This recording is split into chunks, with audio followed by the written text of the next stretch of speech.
Sir, I want to take you back to 2010. Yes. How to Train Your Dragon, beloved by audiences around the world. What do you think audiences related to about that film?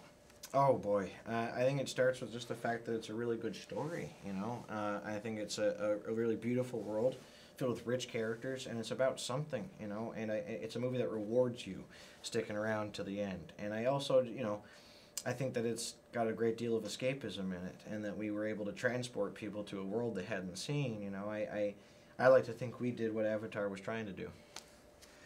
Tell me about the relationship between Hiccup and Toothless.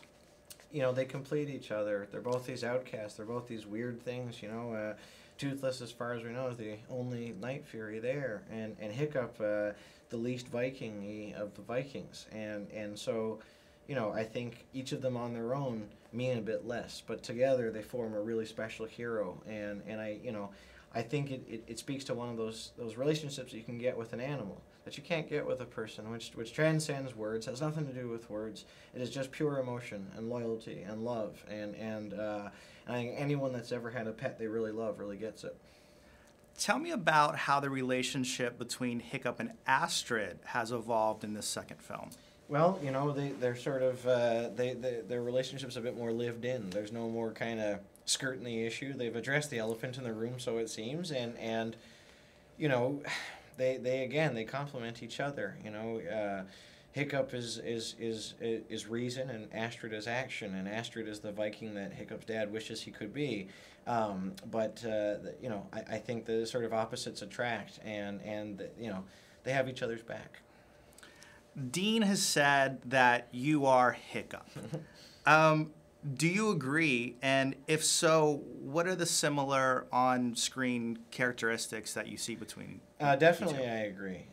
Just because I know what it is to be something of a, I don't like to use the word outcast, but maybe different than the average person in the neighborhood you were born into. Different than your father, and maybe not super. Maybe you don't want to do what he wants you to do. My dad, for example, I know that he was a pretty tough dude, and all he wanted was for me to play hockey like he did, and I just wanted to read and write and make up crazy worlds in my head, So I just at every step of the way, I'm channeling something very specific from my life. The audience experiences much of the story through Hiccup and through his emotions.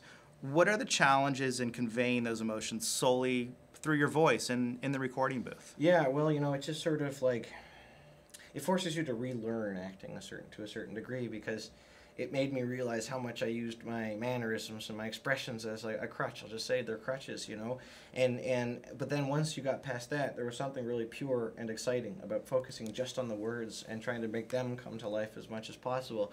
So now, 7 years in, I can say I actually prefer it. I prefer this. It makes much more sense. It's much better. It's much better for me as well. I don't have to wear makeup. I don't have to be in front of hot lights for 14 hours a day. I get to come in Montreal often, and record for an hour and a half, 2 hours every month or so. And at the end of 3 years, I'm part of this wonderful project. I adore it.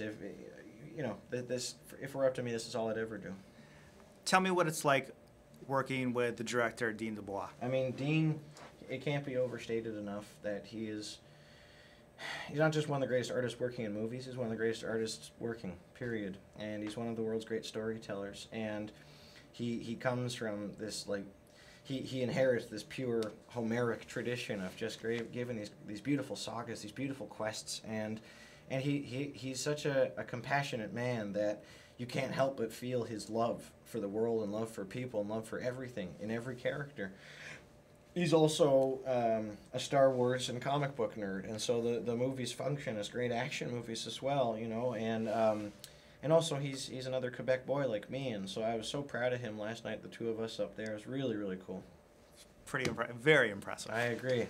Thanks, bud. Thank you, sir. Appreciate it. Likewise.